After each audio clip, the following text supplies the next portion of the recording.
Voy, mana biskvitimizni qaranglar. Bossa ham cho'kmaydi.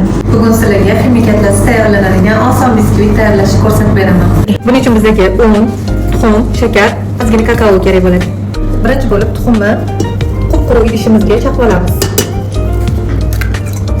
Tuxumni chaqib oldik. Endi shakarimizni solib olamiz. Grammlarini opisaniyada yozib qoldiraman. Tuxum bilan shakarni oppoq pinka holatiga kelguncha ko'pirtirib olamiz. Mana tuxum bilan shakarli massamiz shunaqa holatga kelgandan keyin o'chiramiz. Elab solamiz kakaoni ham, unni ham.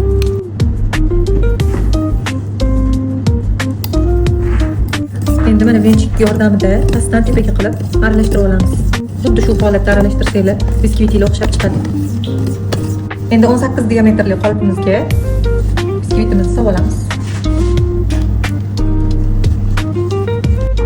Mana tekis qilib sal tekislab olamiz. Biskvitimizni qolipga solib oldik. Endi 180 gradusga 40-45 minutga pishirishga qo'yamiz. Mana biskvitimiz pishib chiqdi. Qaranglar, qanaqa baland bo'lib chiqqan. Endi buni sovutib qolipdan ko'chirib olamiz.